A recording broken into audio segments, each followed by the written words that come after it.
Allez, nous sommes partis pour l'information de ce mercredi 17 mars 2021. Nous commençons par les titres avec Arnaud Berry-Losière. Bonsoir Arnaud. Bonsoir Royen, bonsoir à tous. Dans l'actualité de ce mercredi, on reviendra sur les intempéries de ce week-end. À Matoury, une cellule de crise est installée à la mairie. Alors, à quoi peut-elle servir aux sinistrés? Les détails dans quelques instants. On ira à Grand-Santi dans ce journal après le ras-le-bol des habitants face au retard dans l'acheminement du courrier. Le maire Félix Dada a rencontré la direction de la Poste. Des solutions sont proposées. Et ce matin au Sénat, Georges Patient a interpellé Olivier Dussopt, le ministre délégué chargé des comptes publics. Le sénateur de Guyane a souhaité davantage de précisions autour du plan France Relance. Et puis enfin, malgré la réouverture des salles de cinéma en Outre-mer, la fermeture de ceux en métropole empêche la sortie des films, y compris dans les cinémas ultramarins. C'est le cas à l'Eldo. On revient en fin de journal sur ce sujet. Voici le journal de 18h. Bienvenue. Je vous rappelle que votre journal de 18h est en diffusion sur le Facebook Live également de Radio Pays. Et vous le disiez en titre, on revient sur les inondations de ce week-end. Inondations provoquées par les fortes pluies de dimanche. C'est la commune de Matoury qui a été le plus touchée selon Météo France. Au niveau de l'aéroport, le cumul des pluies a atteint 120 mm en moins de 2 heures. En conséquence, la mairie de Matoury a mis en place depuis lundi une cellule de crise pour venir en aide aux administrés de la commune dont les maisons ont été dégradées par les inondations.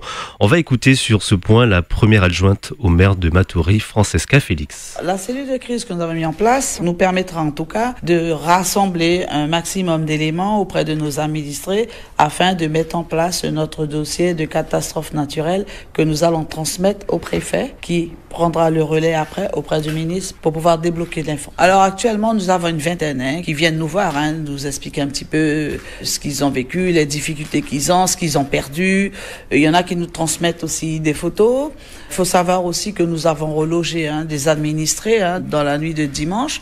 La montée d'eau que nous avons eue ce week-end, ce n'est pas une montée d'eau que nous avons déjà l'habitude d'avoir lorsque nous avons une grosse pluie. Habituellement, nous n'avons pas autant d'eau, nous n'avons pas autant de dégâts. Mais cette fois-ci, c'est vrai que tout Matoury était inondé. Lorsqu'on voit une montée d'eau, on pense tout de suite au curage. Mais je peux vous dire que le curage se fait et c'est vraiment exceptionnel. D'où la raison de ce dispositif qui nous permet d'avoir des éléments pour nous mettre en catastrophe naturelle.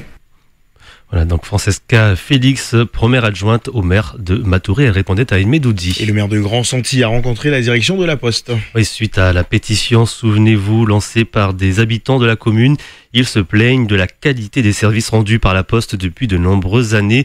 Un seul facteur pour s'occuper de plus de 8000 personnes, c'est impossible, avait-il avancé. Le maire de la commune, Félix Dada, a rencontré la direction de la Poste il y a quelques jours. Bilan, les locaux devraient être agrandis pour accueillir plus de monde et plus de personnel. On l'écoute. Le courrier, c'était un vrai problème parce que quand tu envoies un courrier de Saint-Laurent, par exemple, pour Saint-Laurent Grand-Santi, ça peut prendre 25 jours ou parfois le courrier n'arrive jamais. Donc on a évoqué tout ça, mais il y a un problème aussi sur le bâtiment qui abrite aujourd'hui la Poste à Grand-Santi. Parce que le bâtiment a été fait il y a quelques années et le bâtiment est trop petit aujourd'hui. Donc du coup, mettre 2 agents dans le bâtiment, c'est chose impossible. Donc nous avons échangé et comme la Poste a travaillé sur un projet de France Service aussi en partenariat avec la mairie des Papayistan. Nous voulons nous aussi aller dans ce sens-là pour que nous puissions avoir un meilleur bâtiment pour que la Poste puisse mettre les services dédiés. Nous aurons une réunion prochainement à la sous-préfecture avec une dame de la préfecture qui va venir nous voir pour qu'on puisse échanger sur les fonciers, sur un certain nombre de choses pour que vraiment nous puissions partir sur un projet d'ici mai-juin 2022. Si tout se passe bien, si tout le monde travaille en ce niveau, je pense qu'on peut aboutir à quelque chose.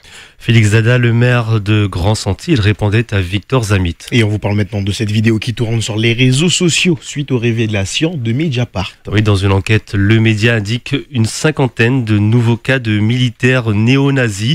Parmi les preuves dévoilées, une vidéo d'enfants ayant appris le salut nazi. Cette vidéo aurait, selon Mediapart, été tournée en Guyane en 2018 par un soldat de la Légion étrangère. Contacté par la rédaction, l'armée n'a pas confirmé cette information. De son côté, la ministre des Armées a prôné la tolérance zéro dans le recrutement des militaires. Radio Pays, la suite du journal Arnaud Béhari-Lolsirder. Un fonds de solidarité renforcé vers les entreprises du secteur du tourisme en Outre-mer, sauf en Guyane. Et le gouvernement annonce de nouvelles mesures de soutien pour le tourisme ultramarin. Les entreprises du secteur qui subissent une perte de chiffre d'affaires de plus de 50% due à la chute de la fréquentation touristique pourront désormais bénéficier du fonds de solidarité renforcé avec une indemnisation de la perte du chiffre d'affaires jusqu'à 10 000 euros dans la limite de 80% du chiffre d'affaires, sans concerner la Guadeloupe, la Martinique, à Saint-Martin également, Saint-Barthélemy, la Réunion, la Polynésie française, sauf la Guyane. Le sénateur Georges Patient demande plus de précisions autour du plan France Relance. Oui, le sénateur de Guyane a participé aux questions au gouvernement au Sénat. Il a interpellé Olivier Dussopt, le ministre délégué chargé des comptes publics au sujet du plan France Relance. On le rappelle, 100 milliards d'euros ont été débloqués par le gouvernement pour redresser l'économie française. Pour la Guyane, lundi, un accord de 250 millions d'euros a été signé entre la CTG et l'État. Mais jusqu'où ira cette collaboration entre les collectivités et l'État? C'est la question du sénateur Georges Patient. La crise sanitaire que nous traversons a révélé des fragilités structurelles et un besoin croissant d'infrastructures au niveau de toutes les collectivités. Il est donc bien que pour la mise en œuvre du plan de relance, un modèle de coopération a été mis en place, notamment avec les régions, concrétisé par un accord de méthode et un accord de partenariat. C'est le cas pour la collectivité territoriale de Guyane, avec laquelle a été signé un accord très attendu que je tiens à saluer. Cet accord territorial de relance pour la période 2021-2022 prévoit un effort à parité de l'État et de la Guyane à hauteur de 250 millions d'euros, des crédits supplémentaires en plus de ceux déjà octroyés.